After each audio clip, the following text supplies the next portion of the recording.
हाँ जी, हम बात कर रहे हैं रीइंबर्समेंट प्रोसेस की। अब क्या होता है, जब भी कोई पेशेंट किसी भी हॉस्पिटल में एडमिट होगा तो क्या करना होगा, सबसे पहले उसको सबसे पहले जो हमारे टोल फ्री नंबर हैं उस पे कॉल करना होगा।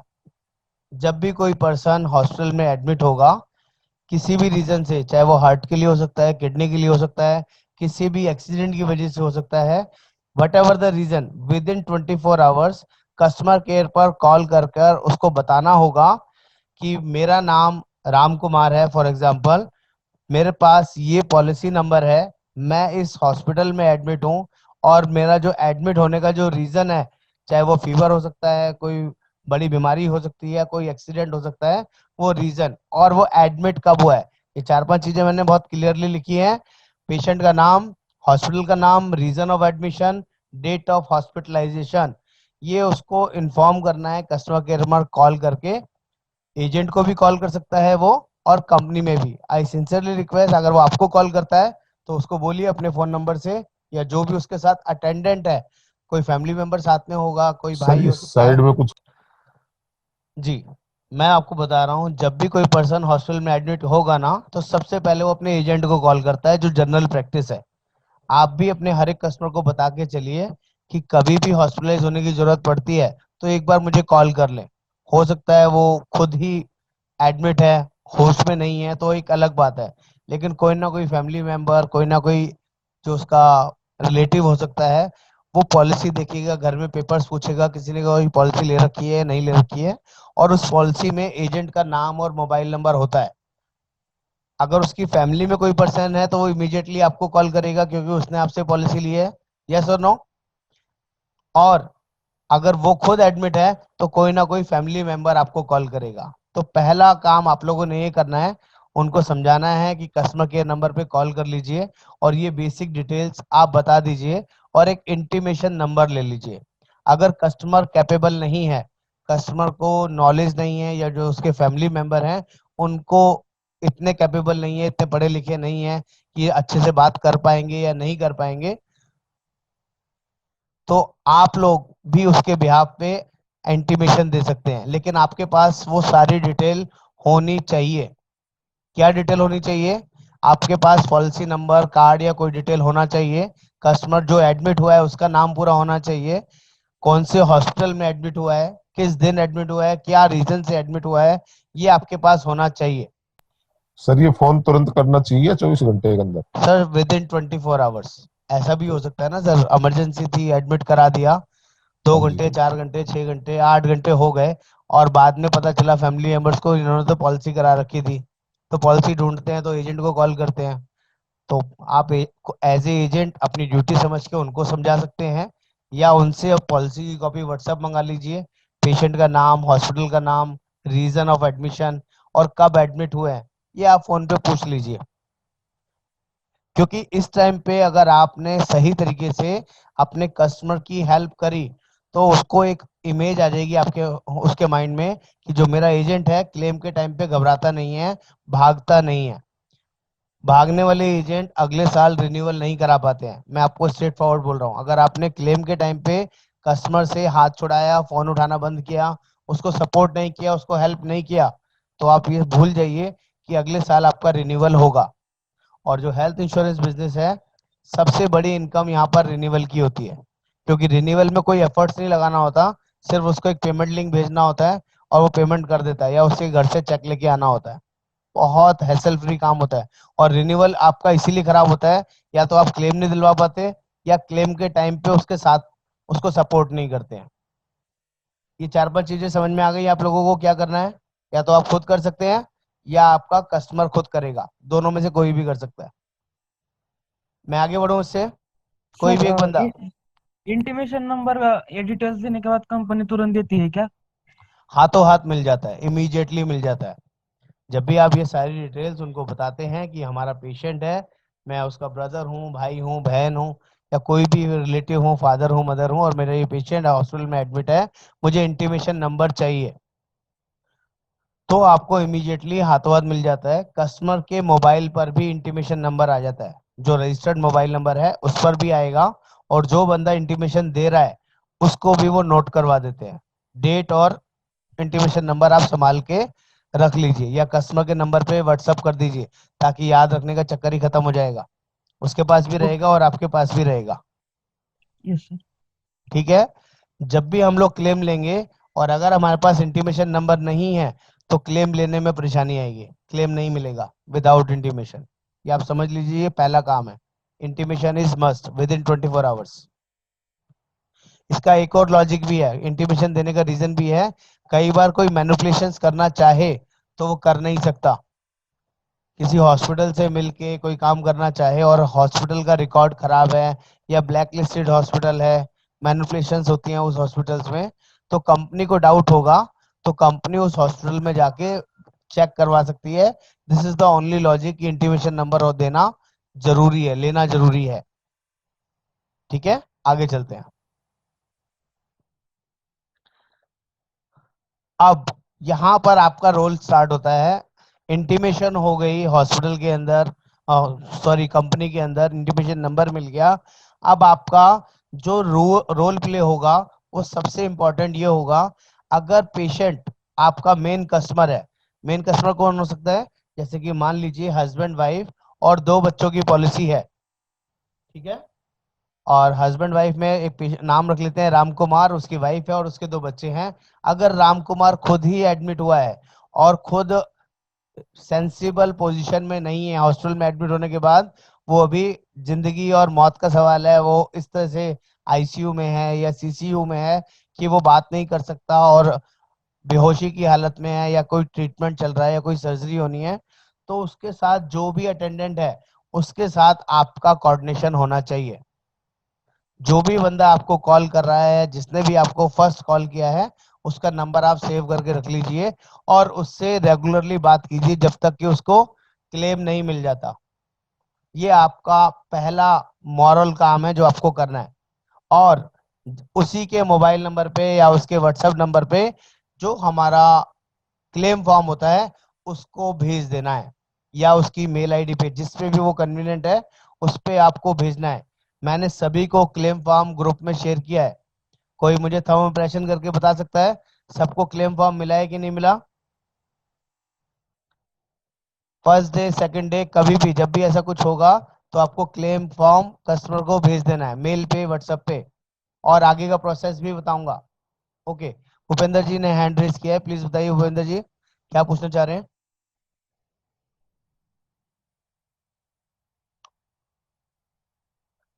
भूपेंद्र जी अनम्यूट कर गया, बोल सकते हैं सर, प्लीज बोलिए।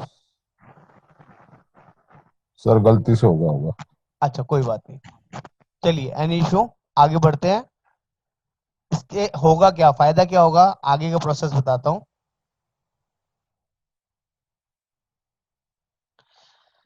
जो क्लेम फॉर्म है हमारा 2 पार्ट के अंदर होता है, पार्ट ए और पार्ट बी।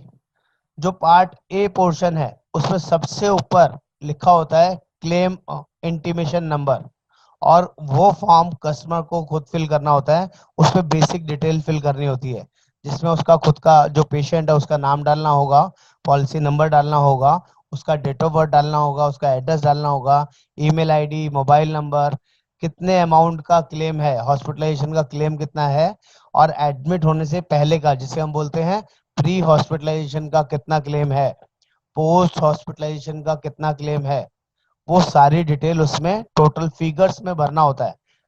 किस बिल नंबर क्या है, डेट क्या है, वो सारी चीजें उसमें डालनी होती है। ये पहला पार्ट होता है आपका, पार्ट ए। जितना कस्टमर आराम से इजीली भर ले, वो उसको बोलिए कि अपने हाथ से भरे। अगर वो नहीं भर सकता है, कैपेबल नहीं है, तो डिस्चार्ज समरी से देख के या पेपर्स को देख के आप लोग भी भर सकते हैं, पॉलिसी कॉपी को देख के, कोई बड़ा टास्क नहीं है। जो सेकंड पेज होता है पार्ट ए में, वहां पर कस्टमर का सिग्नेचर इज मैंडेटरी। जिस भी पर्सन ने क्लेम लेना है जो एडमिट हुआ है, उस पे साइन करना है सेकंड पेज पे। अभी मैं फॉर्म भी दिखाऊंगा आपको, पहले आपको ब्रीफिंग कर रहा हूँ पार्ट ए में क्या होगा, पार्ट बी में क्या होगा। पार्ट ए तो में साइन नहीं होंगे सर?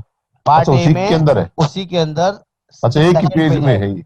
सेकंड पेज के अंदर आपका साइन आएगा पार्ट ए के अंदर। पहले पेज पे सिग्नेचर का ऑप्शन नहीं है।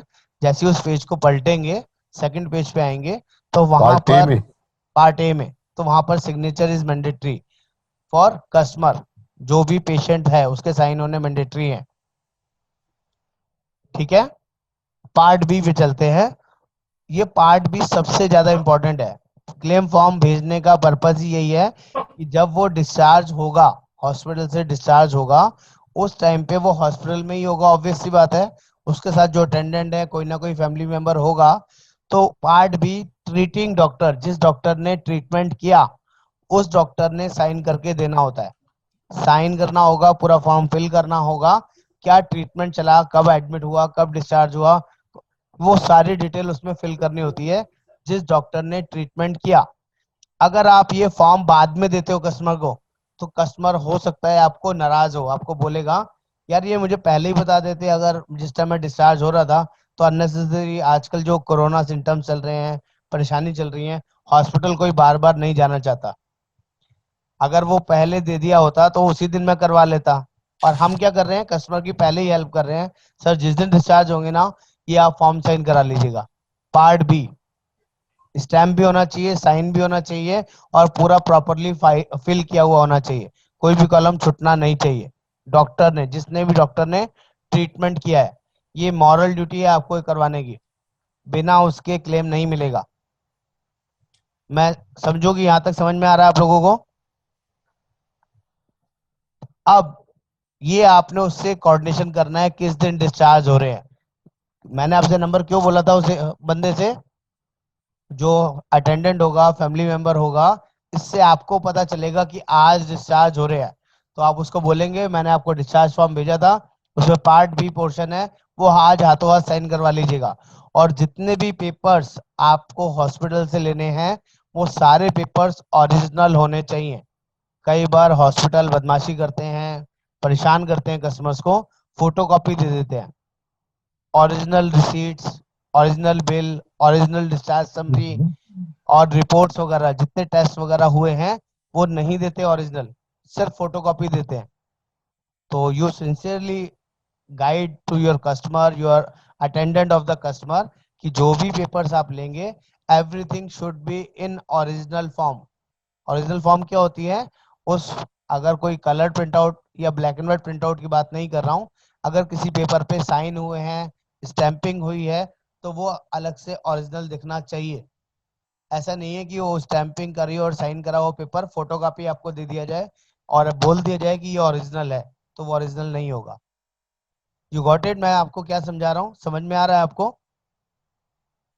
ये मोर इम्पोर्टेंट है कि वो सारे पेपर्स ओरिजिनल और सिंगल टाइम में उसके पास होने चाहिए। क्लियर हो गया? अब यहाँ से डिस्चार्ज हो गए। डिस्चार्ज होने के बाद नेक्स्ट प्रोसेस क्या होगा, लिस्ट ऑफ डॉक्यूमेंट्स क्या हमें चाहिए होंगे। इस डॉक्यूमेंट पे आने से पहले मैं आपको पहले फॉर्म दिखाता हूँ। एक और शेयरिंग कर लेते हैं। ये क्लेम फॉर्म नजर आ रहा है आप सभी को? जी सर, आ रहा है। सबसे ऊपर दिख रहा है आपको part A, claim form part A, और राइट हैंड साइड में दिखाई दे रहा है क्लेम नंबर। ये जी। क्लेम नंबर, ये वही चीज है जो आपने इंटीमेशन नंबर लिया था। क्लियर हो गया? ये claim number, claim number means intimation intimation number, number, जो आपने at the time of intimation की थी, विद जो इन राइट साइड 24 में आवर्स। ऊपर है, वो कोने में वही है ना? हाँ सर, वही है सर, बहुत क्लियर है, इसीलिए पीपीटीज में दिखा रहा हूँ ताकि आपको कहीं दिक्कत ना आए। जितनी भी चीजें मैंने बोली हैं, वो सारी चीजें यहाँ नजर आ रही हैं। Details of primary insured person, primary insured person कौन है, पॉलिसी नंबर क्या है, कंपनी का नाम क्या है, नेम, एड्रेस, वो सारी चीजें फिल करनी है। डेट ऑफ बर्थ वगैरह मांगा गया है, वो मेल है फीमेल है, वो सारी चीज इसमें फिल करनी है। बहुत इजी है, इसमें कोई मुश्किल नहीं है। अब जो नीचे कॉलम आया है, डिटेल्स ऑफ हॉस्पिटलाइजेशन, जिसमें नेम ऑफ द हॉस्पिटल, कौन से हॉस्पिटल में आप एडमिट हुए हैं उसका नाम, आप डे केयर में हुए हैं, सिंगल ऑक्यूपेंसी लिया है या ट्विन शेयरिंग रूम लिया है, उस पर टिक करना है आपने। नंबर ऑफ बेड्स कितने हैं, कितने दिन, और कब किस दिन एडमिट हुए हैं, date of discharge, date of admission, everything इसमें मेंशन करना है। टाइम भी डालना है, एडमिट होने का टाइम और डिस्चार्ज होने का टाइम। मैं आपको एक चीज छोटी सी बता देता हूँ, कई बार ऐसा होता है कि आप एडमिट हुए हैं फॉर एग्जांपल रात के आपके 11:30 पे, 11:30 बजे, ठीक है, और अगले दिन 9:30 बजे रात को डिस्चार्ज हो गए हैं, तो आपका 24 घंटे कंप्लीट नहीं हुए हैं। लोग बेवकूफी कर जाते हैं, जल्दी बिल बनवा लेते हैं, लेकिन एक्चुअली निकलने में 1:30 बज जाता है, 2 बज जाते हैं या 3 बज जाते हैं, लेकिन उनका बिल और फाइनल पेमेंट 9:30 बजे ही हो जाती है। तो कभी भी ऐसी गलती ना करें कि आपका जो डिस्चार्ज समरी है उसमें 24 घंटे का टाइम मैंडेटरी होना चाहिए, which is very very important. आप टेक्निकली आप 1:30 बजे निकले हो, 2 बजे निकले हो, लेकिन अगर डिस्चार्ज समरी में टाइम गलत डल गया है, आपने पेमेंट पहले कर दी है और आपको इंटरनल प्रोसेसिंग में टाइम लग गया है, निकलने में टाइम लग गया है, तो कंपनी इसका कोई पैसा नहीं देगी। 24 आवर्स मैंडेटरी है किसी भी डिसीज के लिए, डे केयर प्रोसीजर को छोड़ के। डे केयर प्रोसीजर तो 4 घंटे 6 घंटे का भी होगा, तो which is no issue at all. लेकिन अगर इसके अलावा डे केयर प्रोसीजर के अलावा कोई भी ट्रीटमेंट हुआ है, पेट में दर्द हुआ है, आपका कोई हार्ट का प्रॉब्लम हुआ, किडनी का प्रॉब्लम हुआ, कोरोना का दिक्कत हुआ, किसी भी तरह की बीमारी में आप एडमिट हुए हैं, तो आपको ध्यान रखना है 24 आवर्स आपका क्लियरली होना चाहिए, उसके ऊपर जितना मर्जी हो। इसके बाद नीचे के कॉलम्स आप देखेंगे ध्यान से, तो राइट हैंड साइड में लिखा हुआ है हॉस्पिटलाइजेशन बिल, कितना हॉस्पिटल का बिल हुआ है। मैं इसके बाद थोड़ा सा बढ़ा देता हूँ जूम, ताकि आपको क्लियरली नजर आएगा। ये खुद भी देख कर पा रहे हैं सकते आप हो लोग? सर। हाँ जी, हाँ जी। हॉस्पिटल बिल नजर आ रहा है सर आप लोगों को? यहाँ पर हॉस्पिटल का कितना बिल है उसका अमाउंट डालना है, और यहाँ पर बिल नंबर डालना है, उसका डेट डालना है, और किस जगह का, किस हॉस्पिटल का, उस हॉस्पिटल का नाम डालना है। अब आपके प्री हॉस्पिटलाइजेशन के नंबर ऑफ बिल्स कितने हैं, पोस्ट हॉस्पिटलाइजेशन के नंबर ऑफ बिल्स कितने हैं, और टोटल अमाउंट कितना है, वो उसकी डिटेल यहाँ पे देनी है। अगर आपके ये बिल ज्यादा है प्री एंड पोस्ट के, तो इसमें एक लाइन लिख दीजिए डिटेल्स अटैच्ड, और साथ में एक्सेल या हाथ से लिखा हुआ प्रिंट आउट अटैच कर दीजिए, और यहाँ पर टोटल हो जाएगा, नीचे की तरफ टोटल लिख देंगे। जो 10 नंबर कॉलम दिख रहा है आपको, यहाँ नीचे की तरफ इन चारों चीजों का टोटल हो जाएगा, जिसमें हॉस्पिटल बिल होगा। प्री हॉस्पिटलाइजेशन में आप सभी को पता है क्या क्या होता है, एडमिट होने से पहले का खर्चा, जिसमें डॉक्टर की फीस हो सकती है, दवाइयाँ हो सकती हैं, कोई टेस्ट वेस्ट कराया हो उसका बिल हो सकता है। और कई बार ऐसे हॉस्पिटल भी होते हैं जहां पर दवाइयाँ आपको बाजार से लेनी पड़ती हैं, इन हाउस हॉस्पिटल की दवाइयाँ काम नहीं करती हैं या अवेलेबल नहीं होती हैं, तो वो खर्चे भी प्री हॉस्पिटलाइजेशन में ही काउंट होंगे। सर टेस्ट का तो इसमें कॉलम नहीं दे रखा ना। सर टेस्ट का तो आएगा ही नहीं ना कॉलम, क्यों आएगा कॉलम? जो प्री हॉस्पिटलाइजेशन एक अपने आप में ब्रॉड वर्ड है, बहुत बड़ी चीजें हैं, उसमें तीनों सर, चीजें जुड़ जाएंगी। जैसे एडमिट हो रहे हो और बाहर से कोई टेस्ट करवाना पड़ जाए तो? वही बता रहा हूँ सर, अगर एडमिट हो गए हैं, एडमिट होने के बाद आपको कोई डॉक्टर बोलता है कि हमारे हॉस्पिटल में ये दवाई अवेलेबल नहीं है, ये बाजार से मंगवा दीजिए, जी। या कोई आपको ब्लड मंगाना है, या कोई ऐसा टेस्ट कराना है जो हॉस्पिटल से आपको एम्बुलेंस के थ्रू जाना है और वो टेस्ट करा के आना है, उसका खर्चा 5,000 10,000 15,000 कुछ भी हो सकता है, तो वो खर्चा भी प्री हॉस्पिटलाइजेशन के अंदर ऐड हो जाएगा। ठीक। क्लियर हो गया? और और इशूड बाय और डेट क्या मेंशन करना है इनकेस? इशूड बाय का मतलब होता है किस हॉस्पिटल का बिल है। हाँ, नहीं नहीं, प्री हॉस्पिटलाइजेशन हो प्री वहां पे हॉस्पिटलाइजेशन कह में तो रहा। अगर एक बिल है तो उसका नाम डाल देंगे, किस डॉक्टर का है, क्या है, और अगर नंबर ऑफ बिल ज्यादा है तो उसका एक्सेल सेम फॉर्मेट में बना लेंगे, हाथ से बना लेंगे, एक एक बिल का अमाउंट लिखेंगे, बिल नंबर लिखेंगे, डेट लिखेंगे, इशूड बाय। कोई रामा मेडिकोज हो सकता है, कोई डॉक्टर हर्षवर्धन हो सकता है, कोई दवाइयों की दुकान हो सकती है, कोई लैब टेस्टिंग कंपनी हो सकती है जहाँ से आपने कराया, उन सबके नाम डालते जाइए। नीचे तक है ना? हाँ, जितना डालना चाहें, 10 20 50 जितने भी बिल हो, सबका डिटेल बनाइए और अटैच कर दीजिए इसके साथ। टोटल आपका मैच करना चाहिए, कंपनी को कट ओके शॉर्ट में टोटल मैच करना चाहिए, जो आप दे रहे ओके हैं वो चीजें इसमें फिजिकली होनी चाहिए। और सबसे लास्ट जो हम लोग डिटेल मांगते हैं, पैन नंबर मैंडेटरी होता है, और एक कैंसिल चेक मैंडेटरी होता है, वो डिटेल यहाँ पे फिल करनी होती है। जो प्राइमरी मेंबर होता है उसके अकाउंट में पैसा आएगा। जैसे कि मैंने आपको एग्जांपल दिया, राम कुमार जी हैं, उनके 2 बच्चे हैं, हस्बैंड वाइफ और 2 बच्चे। अगर उनके बच्चे की कोई एडमिशन हो जाता है, बच्चा बीमार पड़ जाता है, उसका एडमिशन होता है, तो जो यहाँ पर आईडी प्रूफ वगैरह जो डिटेल्स लगेंगी, पैन कार्ड और वो डिटेल लगेंगी, वो प्राइमरी मेंबर की लगेंगी। बच्चे का भी आईडी प्रूफ चाहिए होगा, देयर इज नो इशू, लेकिन बैंक डिटेल हमेशा प्राइमरी मेंबर की लगेंगी। पैन कार्ड हमेशा प्राइमरी मेंबर का लगेगा, ध्यान रखिएगा। समझा पा रहा हूँ मैं आप लोगों को? नेक्स्ट सेकंड पेज पे आ जाते हैं सर। जैसे कि मैंने बोला ये सेकंड पेज है। इस सेकंड पेज में ये बहुत क्लियर कॉलम दिया हुआ है, signature of the insured person.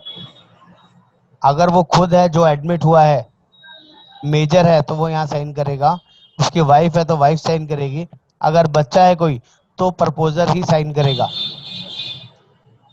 Clear हो गया? सर, हाँ सर, ये पूछना था, पोस्ट हॉस्पिटलाइजेशन की जो अमाउंट है, वो मतलब पोस्ट मतलब वो 1 महीना 1.5 महीना दवाई चल सकती है, तो हाँ ये जो क्लेम फॉर्म भरते हैं कस्टमर, तो वो 1.5 महीने के बाद भरेंगे या कब भरेंगे फिर? सर, विद इन 1.5 महीने के अंदर कर सकते हैं, विद इन 30 डेज करना होता है नॉर्मली। और अगर हमारा प्रोसीजर लंबा चलना है, क्योंकि हमारे में प्री एंड पोस्ट, प्री 60 दिन पहले कवर होता है और पोस्ट 90 दिन बाद का कवर होता है। कई बार लोग ऐसा भी करते हैं, प्री का और हॉस्पिटल का एक्सपेंस अभी क्लेम कर लेते हैं, और जो 90 दिन का बाद का खर्चा है उसको बाद में क्लेम कर लेते हैं। ऐसा भी कर सकते हैं, 2 बारी में भी ले सकते हैं।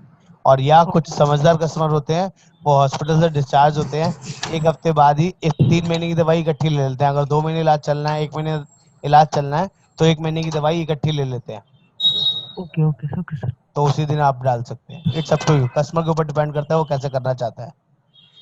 ठीक है? लेकिन जो मैंने आपको बताया, ये फॉर्म दोबारा लगेगा। अगर पोस्ट हॉस्पिटलाइजेशन का भी खर्चा आप बाद में क्लेम करेंगे तो दोबारा से डॉक्टर से साइन करवा के लाना पड़ेगा। सर पेशेंट के 2 जगह साइन होंगे ना फॉर्म क्लेम? सिर्फ एक ही जगह साइन होंगे सर, एक यहाँ और इसके थर्ड पेज पे चलते हैं। तो ये पार्ट ए का ही पोर्शन है। यहाँ पर भी क्लेम नंबर का मतलब है वो जो इंटीमेशन नंबर है वो सब डालना है, हॉस्पिटल का नाम डिटेल वगैरह डालनी है, और ये एक यहाँ साइन करना है। ये दूसरी जगह साइन हो गए। अब ये आ गया तीसरा पोर्शन, जिसे हम सबसे ज्यादा इंपॉर्टेंट बोलते हैं, क्लेम फॉर्म पार्ट बी। जितनी बार भी आप लोग क्लेम करेंगे, चाहे प्री के लिए, पोस्ट के लिए, या मेन हॉस्पिटलाइजेशन बिल के लिए, ये पार्ट भी हर बार साइन करा के देना पड़ेगा डॉक्टर से। फोटोकॉपी नहीं चलेगी, ओरिजिनल ही चाहिए। और वो डिस्चार्ज समरी को देख के फिल करके देगा जिस डॉक्टर ने ट्रीटमेंट दिया है, जिसमें वो अपने आप सारी चीजें भरेगा, हॉस्पिटल का नाम, क्या ट्रीटमेंट दिया, कब एडमिट हुए, जिस टाइम एडमिट उसके पेशेंट की हालत क्या थी, क्या ट्रीटमेंट चलाया, क्या डायग्नोसिस निकला। ये सब टेक्निकल टर्म्स है सर, इसी को देख के ही अप्रूवल आता है आपका। क्लियर है? ये उसने यहाँ नीचे की तरफ कॉलम बना हुआ है, यहाँ पे स्टैम्प और साइन हो जाएगा। सबसे नीचे कॉलम दिया है signature and seal of the hospital authority. देख पा रहे हैं आप लोग? साइन और स्टैम्प मैंडेटरी होगा, जो भी ट्रीटमेंट जिस डॉक्टर ने किया है।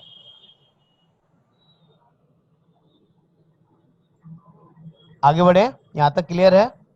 ओके।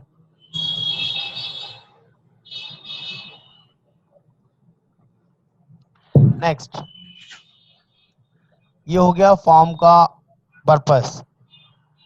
अब नेक्स्ट दोबारा से उस पीपीटी के ऊपर आते हैं, जिस पीपीटी के हम लोग चल रहे थे। लिस्ट ऑफ डॉक्यूमेंट्स क्या देने होंगे, ये सबसे ज़्यादा इंपॉर्टेंट है। आप चाहें इसका स्नैपशॉट ले लीजिए, फोटो खींच लीजिए, और इसकी पीपीटी भी चाहिए तो मैं ये पीपीटी भी आप लोगों के साथ शेयर करूंगा। ये बहुत ही ज़्यादा इंपॉर्टेंट है, जिसमें आपको सबसे पहले क्लेम फॉर्म देना है। पार्ट ए और पार्ट बी कंप्लीटेड, फुलफिल किया हुआ होना चाहिए। पार्ट ए कस्टमर की तरफ से, चाहे आप भरें या कस्टमर भरे, और पार्ट बी हॉस्पिटल की तरफ से कंप्लीटली साइंड और स्टैम्प होना चाहिए। सेकंड पार्ट जो डॉक्यूमेंट है वो है डिस्चार्ज समरी ओरिजिनल, जैसे कि मैंने आपको बताया, all original bills and complete details. क्या होगा ओरिजिनल बिल्स के साथ? कई बार एक सिंगल पेज का बिल होता है, हॉस्पिटल में पेशेंट को 10 दिन एडमिट कराया, लेकिन उस बिल के अंदर सिर्फ लिखा होता है कि डॉक्टर फीस का इतना पैसा, रूम रेंट का इतना पैसा, आईसीयू का इतना पैसा, और नटशेल में एक टोटल समरी दी होती है एक सिंगल पेज पे। वो एप्लीकेबल नहीं है जब तक उसके साथ उसकी बिल की कंप्लीट डिटेल ना हो, कि कब कब डॉक्टर की विजिट का कितना कितना पैसा लगा, किस किस दिन में। वो कंप्लीट समरी देंगे, दवाइयों का कितना एलोब्रेशन लगा, कौन कौन सी दवाइयाँ चली, क्या क्या डिटेल होंगी। जब आप बिल की समरी मांगेंगे तो बिल की समरी भी साथ में मिलेगी। तो बिल प्लस बिल की समरी, इसलिए मैंने लिखा है कंप्लीट डिटेल्स। नेक्स्ट, जो भी हॉस्पिटल में पेमेंट होती है, चाहे बिल 50,000 का है, 1 लाख का है, 2 लाख का है या 5 लाख का है, बिल के साथ साथ जैसे जैसे पेशेंट के डिपेंडेंट ने पैसा जमा कराया है हॉस्पिटल में, उसकी रसीद हॉस्पिटल से मिलेगी, which is also in original form. Photocopy या कोई बिल पे लिख के देने से काम नहीं चलेगा।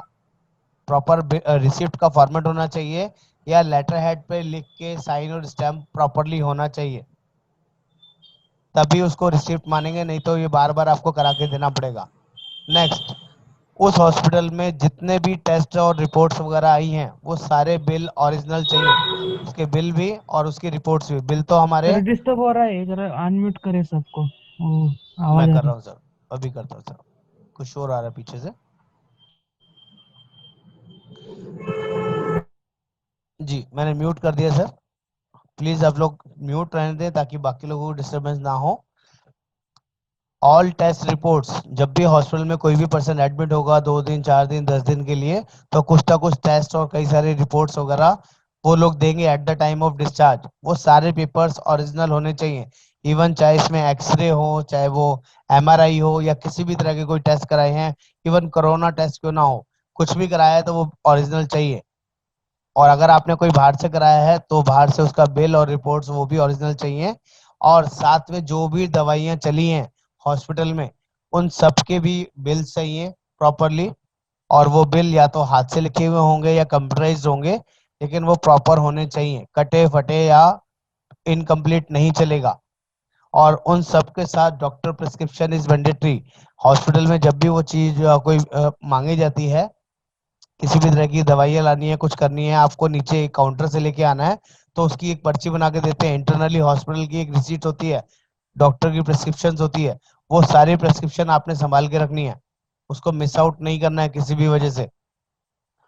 ये इंटरनली सारे डॉक्यूमेंट्स हो गए जो हॉस्पिटल के थ्रू आपने प्रोवाइड करने हैं।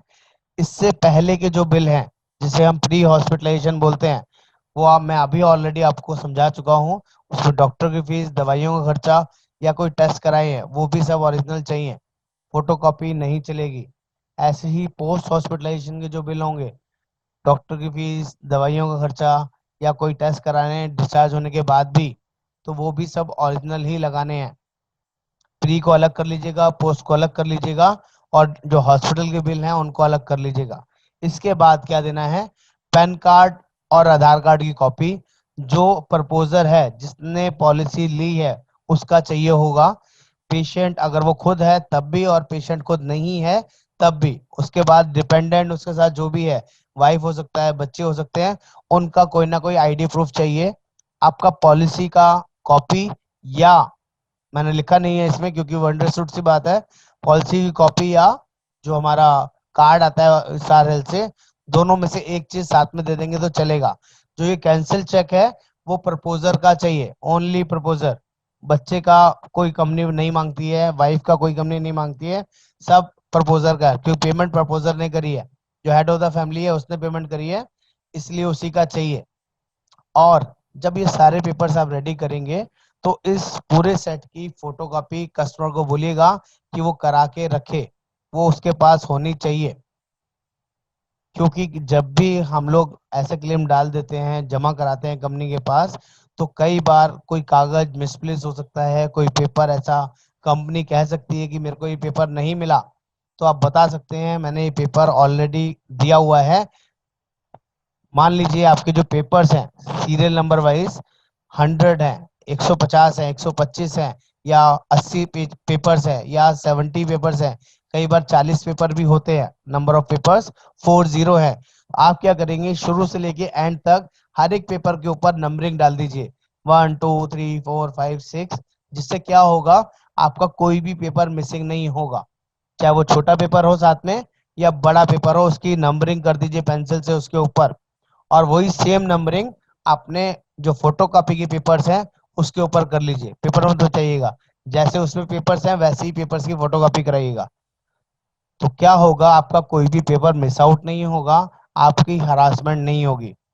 अब इन सारे डॉक्यूमेंट्स को अगर आपके पास ऑप्शन है, या तो आप मेरे पास भेज सकते हैं, अगर आपको लगता है पहली बार कर रहे हैं, हमें थोड़ी सी दिक्कत है, हम अच्छे से नहीं समझ पा रहे हैं, तो आप मेरे पास कोरियर करा दीजिए। मैं सेम डे या नेक्स्ट डे जैसे ही मुझे मिलेगा, इमीडिएटली उसको थॉरोली चेक करके इमीडिएटली ब्रांच में जमा करा सकता हूँ, या डायरेक्टली चेन्नई भी भेज सकते हैं, जो हमारा हेड ऑफिस है चेन्नई भी है। बाकी या आपके पास ऑप्शन है, अगर आप हमें बताते हैं कि मैं पुणे से हूँ, मैं महाराष्ट्र से हूँ, मैं यूपी से हूँ, और मैं नियर बाय ब्रांच में ही जमा करा सकता हूँ, सारी चीजें ओके हैं, सब चीजें कंफर्ट है, तो हम आपको उस पर्टिकुलर ब्रांच का ब्रांच मैनेजर का नाम नंबर दे देंगे, जिसके पास आप जाके वो क्लेम जमा करा सकते हो। उसकी रिसिप्ट आपको हाथों हाथ मिल जाएगी कि आपका क्लेम जमा हो गया।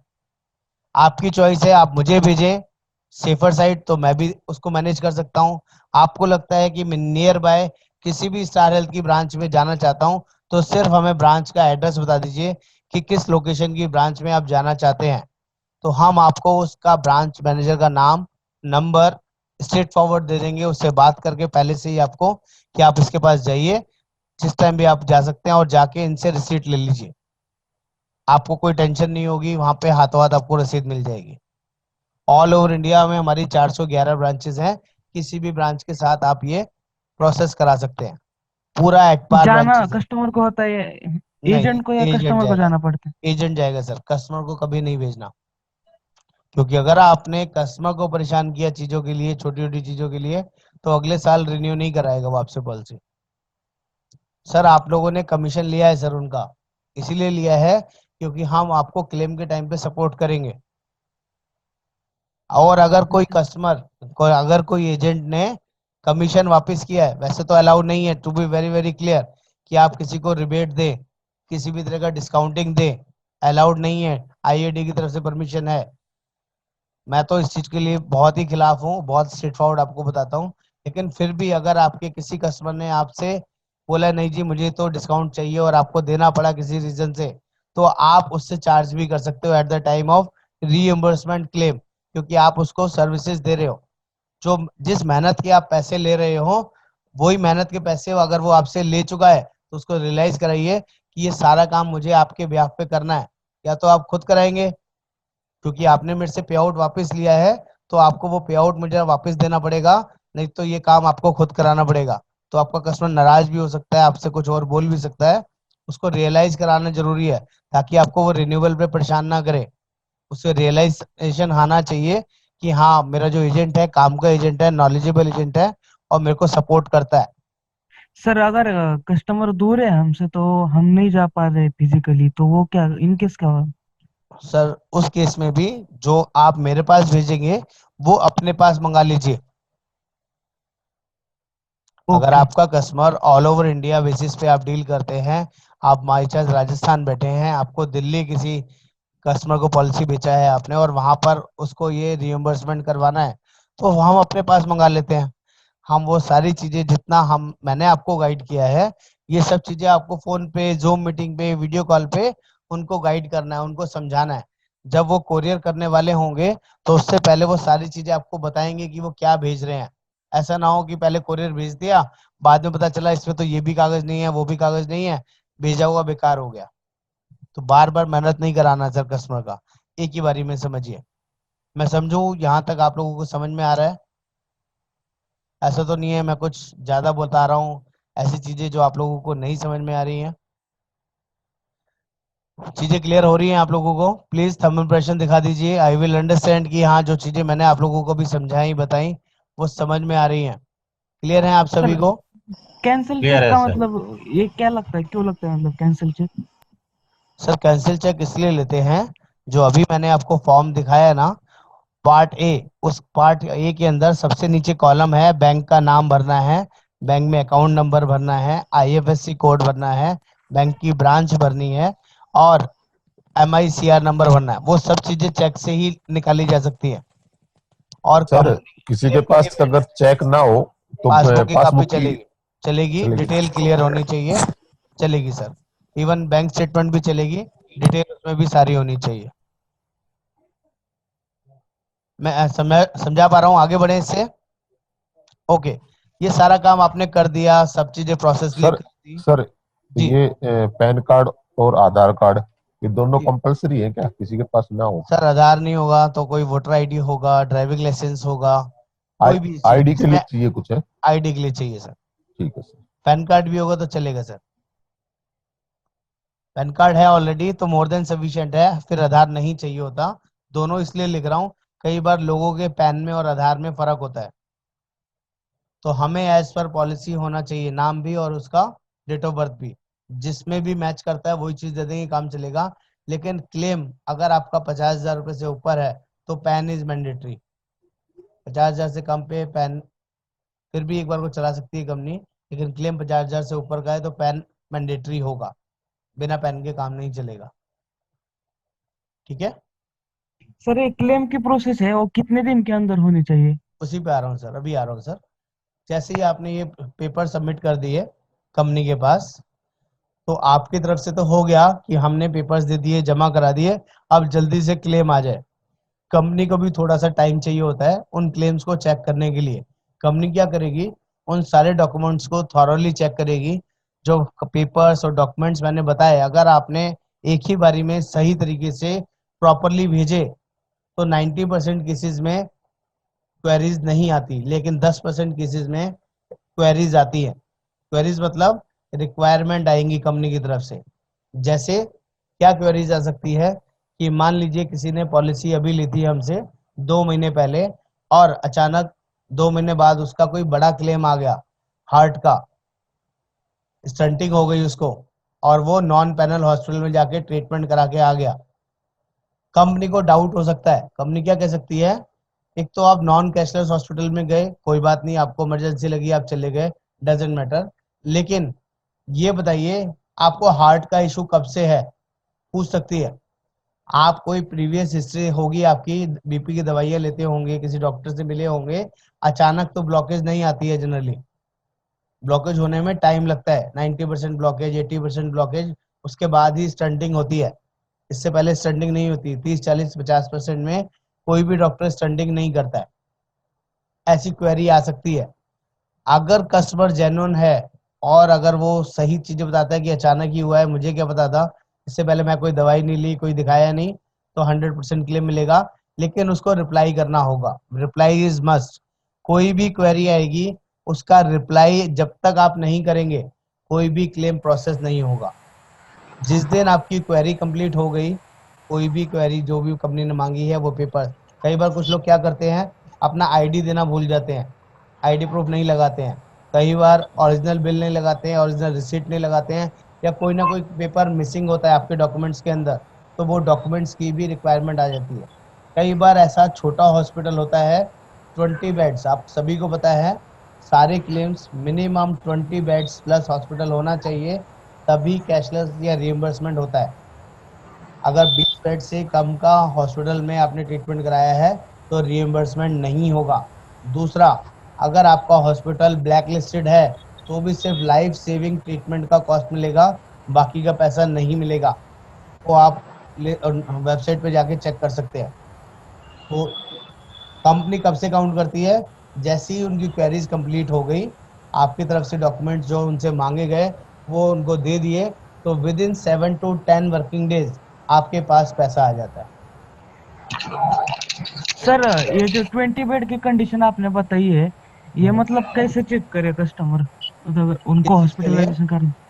20 days mandatory, sorry 20 beds mandatory है ना हॉस्पिटल के? 20 डेज नहीं sir, 20 beds. Beds, yes yes, beds ही बोल रहा हूँ। तो वो हाँ अगर नहीं है तो वो मतलब ये कैसे चेक कर सकती है कंपनी, सर, या फिर उसका चेक कस्टमर? करने का बहुत सिंपल प्रोसेस होता है, बहुत सिंपल तरीका होता है। जब भी आप किसी भी नर्सिंग होम में जाते हैं, किसी भी हॉस्पिटल में जाते हैं, तो उनसे पूछ लीजिए आपके यहाँ कितने बेड्स का रजिस्ट्रेशन है, नंबर ऑफ बेड्स का कितने का रजिस्ट्रेशन है। कुछ ऐसे हॉस्पिटल हैं या छोटे से नर्सिंग होम है जहाँ पर 10 बेड, 12 बेड, 15 बेड, 18 बेड का रजिस्ट्रेशन होता है, लेकिन इंटरनली 20 बेड, 25 बेड, 30 बेड भी होते हैं। तो जब तक उनका रजिस्ट्रेशन 20 बेड्स प्लस का नहीं होगा, वो एलिजिबल नहीं है किसी भी कंपनी के साथ कोई भी क्लेम के लिए। और रजिस्ट्रेशन कैसे चेक हो सकता है कंपनी की तरफ से अगर उन्होंने गलत बता दिया तो? सर जब आप वो पार्ट बी फॉर्म भर के देते हैं ना, उसमें ये सारे कॉलम हैं, और साथ में रजिस्ट्रेशन की कॉपी भी देनी पड़ती है, वो अपने आप देंगे साथ में आपको, हॉस्पिटल वाले। ओ, अगर कोई ओके। बड़ा हॉस्पिटल है तो कोई रजिस्ट्रेशन की कॉपी नहीं चाहिए। Max, Fortis, Apollo, BL Kapoor, Gangaram, या आपके यहाँ के जो भी बड़े हॉस्पिटल हैं, वहाँ पर नाम से ही समझ में आ जाता है यहाँ 100, 200, 500 बेड का हॉस्पिटल है। लेकिन जितने छोटे हॉस्पिटल्स होते हैं, वो अपना प्रूफ के साथ एक रजिस्ट्रेशन उनका कराना पड़ता है, मैंडेटरी होता है, वो साथ में देते हैं आपको पार्ट बी के साथ, कि जी हाँ हमारा इतने बेड का रजिस्ट्रेशन है। ओके। ठीक है। सर एक क्वेश्चन था। जी हेलो। सर। सर एक क्वेश्चन था कि जैसे डॉक्यूमेंट सर सबमिट करते हैं हम लोग हम्म। रीएम्बर्समेंट में, तो जैसे कि डॉक्यूमेंट सर सबमिट कर दिए, बट उसमें बहुत सारे सर एक्सरे होते हैं, सीटी स्कैन हो गया, एमआरआई हो गया, इस सब का भी रिपोर्ट वो लोग मांगते हैं, जी हमने सबमिट कर दिया। लेकिन इनकेस कभी इनको फ्यूचर में फिर जरूरत पड़ सकती है इस चीज की, तो हाँ वो फिर वापस कैसे मंगाएंगे सर, ये बताइए। सर, ये वैलिड क्वेश्चन है आपका।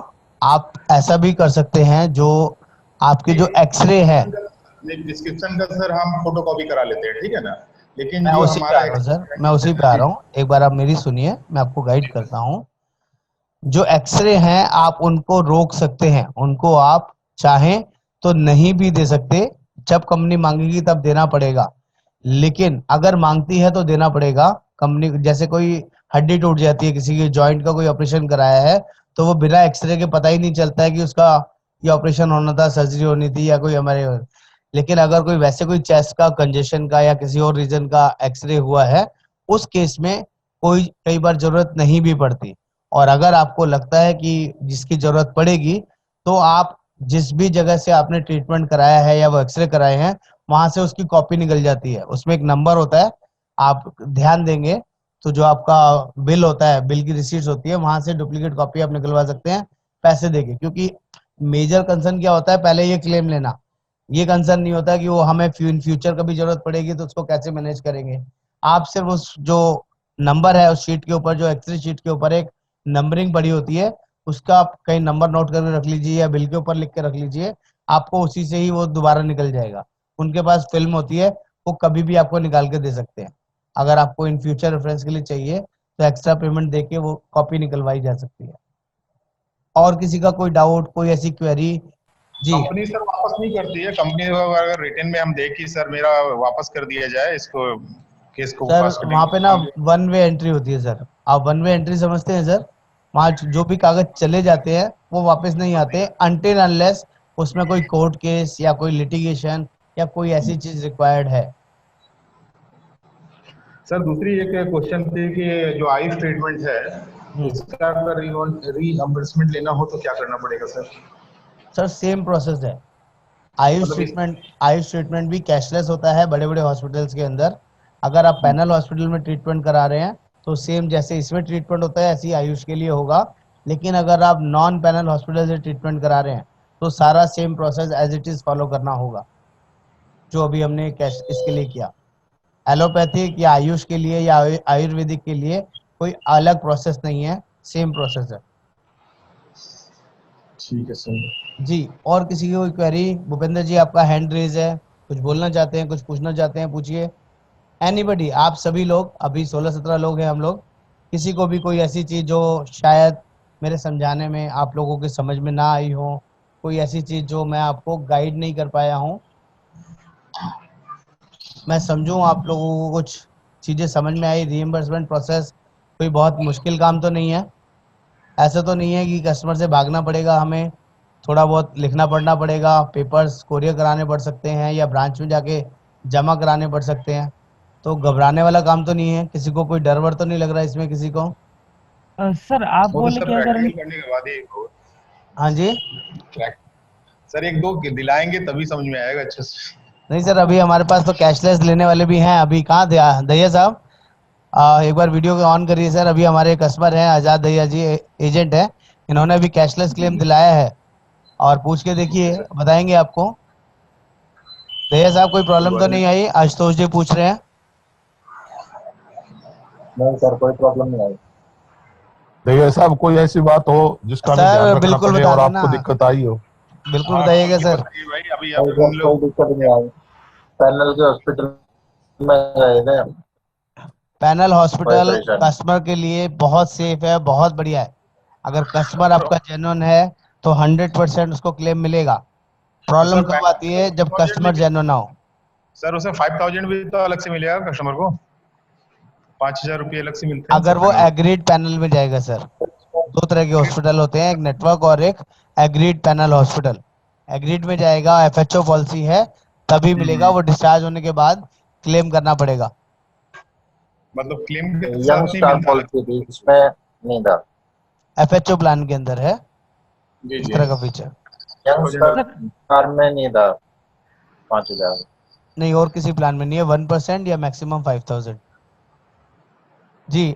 मैं सर और अगर कस्टमर अब बोलिए। हेलो, हाँ हाँ, डिस्चार्ज बोलिए होने ओमकार के जी। बाद सर कितने दिन के डिस्चार्ज डेट है ना जो कस्टमर की हॉस्पिटल की, हाँ उसके बाद कितने दिन में डॉक्यूमेंट्स ऑफिस में पहुंचने चाहिए? सब विद इन 30 डेज, डिस्चार्ज होने के 30 दिन के अंदर आप कोई भी वैलिड डॉक्यूमेंट सबमिट करते हैं विच इज एप्लीकेबल। लेकिन रीएम्बर्समेंट जिसमें भी हॉस्पिटलाइजेशन के बिल होंगे 30 दिन के अंदर देना जरूरी है। प्री एंड पोस्ट के आप फिर भी टाइम मिल जाता है आपको, 60 दिन 90 दिन के अंदर आप कर सकते हैं एज पर प्लान। लेकिन जो हॉस्पिटल का बिल है वो और प्री हॉस्पिटल का बिल दोनों एक साथ क्लेम कर सकते हैं। विद इन 30 डेज में क्लेम कर लीजिए। जो पोस्ट वाले बिल है उसके लिए आपको फिर भी टाइम मिल जाएगा, 90 दिन खत्म होने के 15 दिन के अंदर सबमिट कर सकते हैं। मानते हैं सर कोई फैमिली प्रॉब्लम के कारण नहीं कर पाया 30 डेज में, तो क्या उसका रिइंबर्समेंट नहीं हो पाएगा? सर ऑन अप्रूवल होता है। अगर आपका जो रीजन है वो वैलिड रीजन है और आपको जी। सही तरीके से आप बता पा रहे हैं, चीजें जेन्युइन है, तो 100% मिलेगा, उसमें भी कोई डिले नहीं होता। लेकिन कंपनी की चॉइस है, थोड़ा सा परेशान कर सकती है, टाइम लगा सकती है। ये सोच सकती है कि आपने इंटीमेशन भी नहीं दी, क्लेम भी लेट फाइल कर रहे हैं, तो कहीं ना कहीं आपकी मैनिपुलेशन है। कई बार ऐसे भी केसेस होते हैं, लोग इंटीमेशन देना भूल जाते हैं और इंटीमेशन अचानक दे दिया और क्लेम के समय सर क्लेम 30 डेज में नहीं फाइल कर पाया क्लेम भी तो उसमें। 30 डेज में फाइल नहीं कर रहा है, तो कंपनी की चॉइस है कि वो ब्लैकलिस्टेड हॉस्पिटल तो नहीं है, वो अंडर 20 हॉस्पिटल तो नहीं है, 20 बेड से कम का हॉस्पिटल तो नहीं है, तो अपफ्रंट राइट। डिक्लाइन हो जाएगा। तो वो कोई भी हो फिर मिलेगा ही नहीं। लेकिन करवा अगर सकती है। इससे ऊपर होगा तो on approval base may be और मे नॉट बी, कंपनी की डिस्क्रिप्शन के ऊपर है। जी। मिलेगा या नहीं मिलेगा, company will decide. Okay sir. जी। Anybody sir? और सर पूछिए क्वेश्चन, जब तक आप लोग पूछेंगे नहीं ना आपके डाउट्स क्लियर नहीं होंगे। राधेश्याम जी, विवेक जी, विष्णु जी, ज्ञानेश्वर सर जी। हाँ हेलो पूछिए सर। सर, मैं अरुण बोल रहा हूँ सर। हाँ सर जी। मेरा क्वेश्चन ये था कि अगर मैं हॉस्पिटलाइज होता हूँ तो आफ्टर हॉस्पिटलाइजेशन कितने टाइम पे मेरा प्री ऑथ आ जाता है सर? सर मतलब जैसे अप्रूवल कि कितनी देर में आता है सर? कैशलेस की बात कर रहे हैं, नॉन कैशलेस यस की सर, बात कर यस रहे सर, हैं? कैशलेस की बात कर रहा अगर हूँ। कैशलेस की बात कर रहे हैं और आपकी डिपेंड करता है कि आप किस रीजन से एडमिट हुए हैं। What is the reason of admission? For example heart से रिलेटेड क्लेम है, बड़ी बीमारी का बताता हूँ आपको। तो बड़ी बीमारी के केस में कंपनी विल क्रॉस चेक, आपसे पेपर्स मांग सकती है, कोई डिटेल मांग सकती है कि इनको बीपी कब से है, इनको शुगर कब से है, पॉलिसी लिए हुए कितना टाइम हुआ है। ये कई सारे पैरामीटर्स डिपेंड करेंगे। जैसी कंपनी की क्वेरीज कंप्लीट हो जाती हैं, आप फुलफिल कर देते हैं, या हॉस्पिटल से कोई चीज मांगती है वो फुलफिल हो जाती है, तो within half an hour claim आ जाता है, अप्रूवल आ जाता है। बट सर जैसे इन केस इमरजेंसी है और उस समय पे हमारा कार्ड कार्ड के थ्रू मतलब कि हमने कार्ड जमा किया और इसके बाद एडमिशन आएगा या नहीं आएगा? सर 100% आएगा।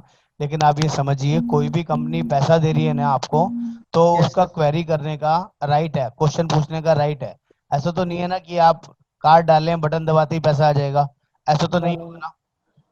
तो अगर फीवर के लिए क्लेम है, पेट में दर्द के लिए क्लेम है, लूज मोशन के लिए क्लेम है, तो इनके लिए कोई ज्यादा मारामारी नहीं होती है। जैसे ही आप डालते हैं with in 30 days 20 minutes, with in 45 minutes आपका अप्रूवल आ जाता है। और मैं हमेशा सभी को समझाता हूँ, आपका कभी भी कोई कस्टमर हॉस्पिटल में एडमिट हो, खासकर पैनल में हो या नॉन पैनल में हो, मुझे इंटीमेशन नंबर दे दीजिए, मेरे पास व्हाट्सअप कर दीजिए, कॉल कर लीजिए। मैं आपका वो अप्रूवल थोड़ा सा फास्ट करवाने की कोशिश कर सकता हूँ। जो काम आधा घंटा 1 घंटे में होना है वो मैं 15 मिनट 20 मिनट 25 मिनट में करवा दूंगा। क्योंकि मैं भी, हमारे पास क्लेम टीम के नंबर्स होते हैं, उनसे हम डायरेक्टली बातचीत करके थोड़ा सा उसको हैसल फ्री और जल्दी करवा सकते हैं। लेकिन वो नंबर मुझे टाइमली मिलना चाहिए, जो हमारा PHS आईडी होता है, क्लेम आईडी होता है, विच इज इम्पोर्टेंट, वो टाइमली चाहिए जी। और मतलब किसी की कोई क्वेरी? कैशलेस में भी कस्टमर को क्लेम इंटीमेशन नंबर आता है मोबाइल पे, है ना? क्लेम नंबर आता है सर, इंटीमेशन ओ, नंबर समझ सकते हैं आप उसको, लेकिन वो क्लेम नंबर होता है जिससे आपका क्लेम ट्रैकिंग चल रहा होता है सारा। वो कस्टमर के मोबाइल पे भी आएगा और जो एजेंट है उसके मोबाइल पे भी आएगा। सर डॉक्यूमेंट सबमिट करने के बाद मतलब आप एड्रेस देंगे वहां पर आपको भेजने हैं ना, मतलब हाँ, उनको? जैसे ही आपने कैशलेस क्लेम डाला तो कस्टमर के मोबाइल पे मैसेज आएगा, जैसे वो लोग आगे डालेंगे, हॉस्पिटल वाले आगे प्रोसेसिंग करेंगे और वो मैसेज कस्टमर आपको भेजेगा, आप मुझे भेज सकते हो। नहीं नहीं, मैं ये नॉन के नेटवर्क हॉस्पिटल के रीएम्बर्समेंट की बात कर रहा हूँ, उसमें आपको रीइंबर्समेंट डॉक्यूमेंट। में भी एजेंट जो कस्टमर है उसके मोबाइल पे मैसेज जाएगा और जो बंदा इंटीमेशन दे रहा है वो नोट कर सकता है उस इंटीमेशन नंबर को। नहीं नहीं, मतलब आप एड्रेस देंगे, हम कलेक्ट करेंगे सब डॉक्यूमेंट और आपको भेज देंगे, मतलब आप आपके ऑफिस के एड्रेस हाँ, पे, है मेरे ना? पास भेज सकते हैं, बिल्कुल भेज सकते हैं, मैं एड्रेस दूंगा आपको, मेरे पास भेज सकते हैं सर रीएम्बर्समेंट के थ्रू अगर कोई ट्रीटमेंट ले रहा हो हार्ट का जी। था या कोई भी चीज का, और ऑपरेशन हुआ या कुछ हुआ और उसके कुछ दिन के बाद ट्रीटमेंट के बाद वहीं हॉस्पिटल में डेथ हो जाती है उसकी, जी तो इस केस में सर कैसे उसका रीएम्बर्समेंट लिया जाएगा, थोड़ा बताएंगे? सर, यहाँ पर ना मैं आपको गाइड कर देता हूँ। अगर पॉलिसी इंडिविजुअल है तो आपको ध्यान होगा, इंडिविजुअल पॉलिसी में हम लोग नॉमिनी का नाम लेते हैं। कुछ लोग क्वेश्चन भी पूछते हैं कि इंडिविजुअल पॉलिसी है, हेल्थ पॉलिसी दे रहे हैं, नॉमिनी क्यों चाहिए? वो इसीलिए चाहिए कि वो जो बंदा डेथ कर गया उसका पैसा रीएम्बर्समेंट कराएंगे तो पैसा देंगे किसको? क्योंकि उसकी फैमिली में किसी ना किसी ने तो पेमेंट करी होगी। अब वो बंदा ही नहीं रहा जिसने पॉलिसी ली थी, तो वो जो पैसा है वो नॉमिनी को जाता है, नॉमिनी के डॉक्यूमेंट्स लगते हैं वो सारे। प्रोसेस यही सेम चलेगा, जो भी हॉस्पिटल में क्लेम मिलेगा या क्लेम का पैसा दिया उन्होंने, 50,000 लगा, लाख लगा, 2 लाख लगा, वो सारा पैसा नॉमिनी को रिइम्बर्स होगा, लेकिन डॉक्यूमेंटेशन सेम ऐसे ही चलेंगी, रीजन वगैरह और सब। अगर FHO है, अगर FHO FHO है तो प्लान वाइफ है को सर। और वाइफ को मिलेगा स्ट्रेट फॉरवर्ड। वो तो सर जो कैशलेस वाला होगा वो ना मिलेगा उनको, मतलब जो हॉस्पिटल का सर सारा खर्चा है वो तो उनको ही, मतलब वो जो नॉमिनी रहेंगे उनके अकाउंट में आ जाएगा ना सर? सर, कैशलेस और रिइम्बर्समेंट को आप मिक्स कर रहे हैं सर। आप ये चीज समझिए, अगर कोई पर्सन नेटवर्क हॉस्पिटल में जा रहा है और वहां पर सर उसकी डेथ हो जाती है, मैं एक मिनट प्लीज मुझे बोलने दीजिए। कोई नेटवर्क हॉस्पिटल में जा रहा है और वहां पर उसकी डेथ हो जाती है, तो यहाँ पर नॉमिनी का कोई लिंक नहीं है, यहाँ पर तो हॉस्पिटल को पेमेंट कंपनी ने दे दिया, लेकिन जो पहले और ठीक है बाद सर। के जो खर्चे हैं, प्री और पोस्ट हॉस्पिटलाइजेशन के जो खर्चे हैं, वो नॉमिनी क्लेम कर सकती है।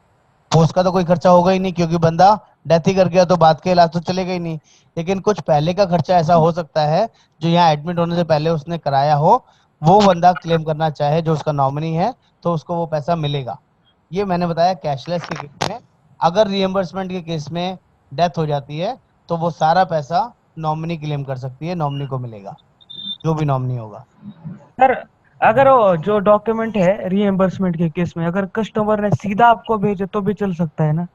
हाँ हाँ, बिल्कुल चल सकता है सर, लेकिन चलाने से पहले मेरी उनसे बात करा दीजिए, ताकि आपका कस्टमर आपको गालियां ना दे कि एक बारी में तो हाँ बताते हाँ। नहीं है पेपर्स क्या देने हैं क्या नहीं देने। वो बार बार ही कोरियर की कॉस्ट लगा रहा है, परेशान हो रहा है, बार बार हॉस्पिटल जा रहा है, वो भी अच्छी चीज नहीं है सर।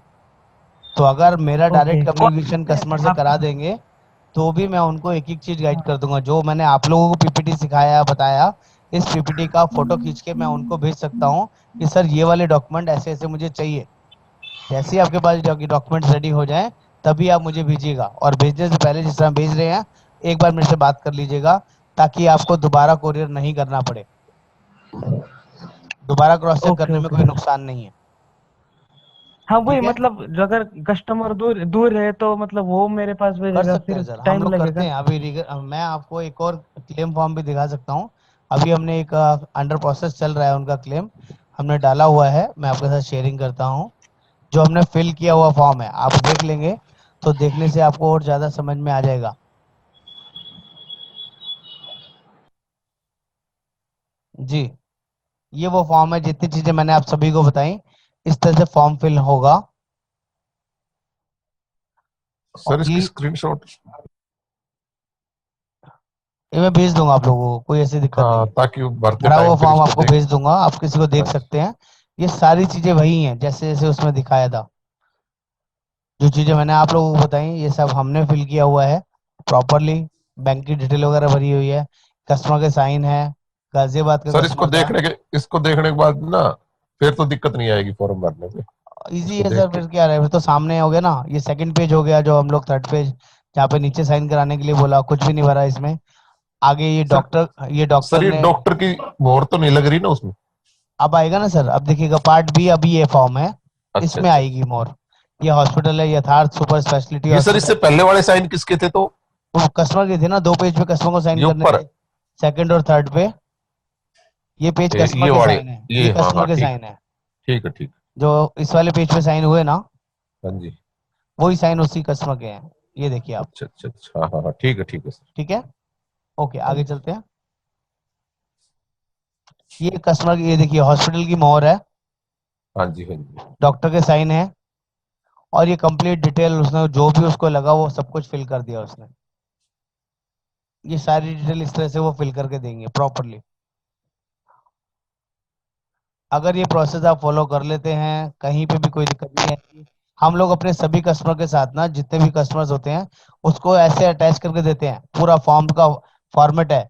ये उसका एडमिशन फॉर्म है जो उसने हमें दिया, ये डिस्चार्ज समरी है, कंप्लीट फॉर्म। हम पीडीएफ बना के उसको भी हाथों हाथ भेज देते हैं कि कल को कोई कंपनी कहे मुझे ये कागज नहीं मिला, वो नहीं मिला, सब कुछ इसमें नया रहेगा आपको।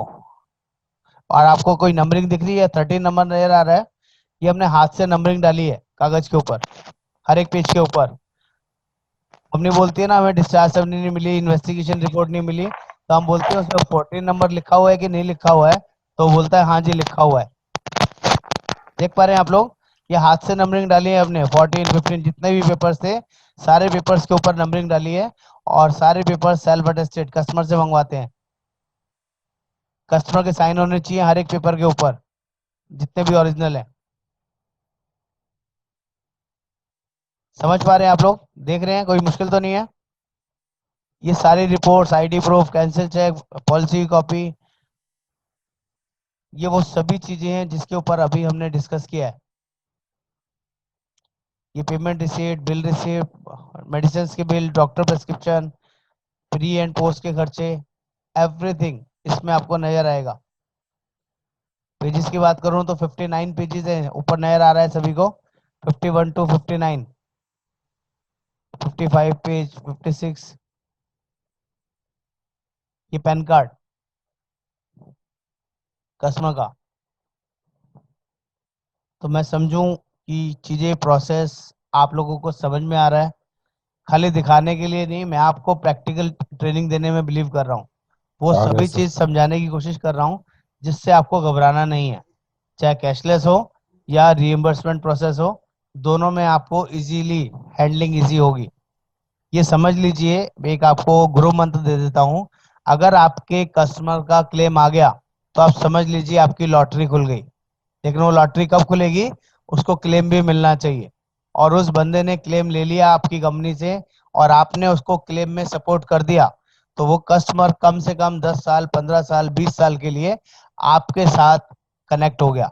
वो पॉलिसी आपसे 20 साल तक कोई ले जा नहीं सकता। कोई भी एजेंट, कोई भी प्लान, कोई भी चीजें समझाएगा उसको समझ में नहीं आने वाली है। सर जी एक ऑब्जेक्शन आता है मेरे पास तो, लोग विश्वास नहीं करते वो कि क्लेम मिलेगा, बोलते हैं प्राइवेट कंपनी है, क्लेम तो देते नहीं। हाँ सर, वो जब कुछ तक करते हैं जब तक और उन्होंने कुछ क्लेम नहीं कुछ लिया। सर कारण ये भी है कि हमने ना पहले एलआईसी काम करते थे ना, हाँ तो प्राइवेट कंपनियों के बारे में थोड़ा हमने कह रखा है हाँ, मुझे क्लेम परसेप्शन अलग मिलेगा। होती थी, बिल्कुल ठीक अब कह रहे उनके हैं आप। दिमाग। हाँ हाँ। बिल्कुल ठीक कह रहे हैं, मैं इसको गलत नहीं बोलता आपको। लेकिन जैसे ही आप कंपनी के साथ क्लेम दिलवाना शुरू कर देंगे ना, 2 4 10 कस्टमर, 20 कस्टमर आपके क्लेम लेने लग जाएंगे, तो आपको कॉन्फिडेंस आ जाएगा। सर कंपनी ऐसे ही 2 साल पहले 2,500 करोड़ का टर्नओवर थोड़ी ना कर देती है, किसी ना किसी को तो मिले ही होंगे ना, 2552 करोड़ रुपए के क्लेम कंपनी ने सेटल किए हैं। अभी लास्ट ईयर की भी फिगर 3800 से 4,000 करोड़ की आ रही है, जो कंपनी ने क्लेम सेटल किए लास्ट ईयर 19-20 में। बहुत बड़ी फिगर है सर, 3.5 या 3,800 करोड़ रुपए का क्लेम पास करना बहुत ह्यूज अमाउंट है सर। तो वो लोग ले रहे हैं सर, ऐसा नहीं है कि उनको क्लेम नहीं मिलता तो वो आगे कंटिन्यू भी नहीं करते। तो हमारा रिन्यूअल परसेंटेज भी पूरी मार्केट में सबसे ज़्यादा है। हम लोग 95% प्लस रिन्यूअल करते हैं, 98%, 97% हमारा रिन्यूअल होता ही होता है। हमारे कस्टमर इधर उधर शिफ्ट नहीं होते। जिन लोगों ने भी क्लेम ले लिए हैं, जिन्होंने क्लेम नहीं लिए हैं कहीं और भटक गए हैं, कोई एजेंट ज़्यादा समझदार मिल गया तो अलग बात है, 95% पे भी आएगा, 92 पे भी आएगा। लेकिन हम as compare to other companies better चलते हैं। किसी ने कोई और चीज पूछनी हो, कोई और ऐसी चीज जो शायद आप लोगों को समझ में नहीं आई हो, तो आई सिंसियरली रिक्वेस्ट, प्लीज पूछिए।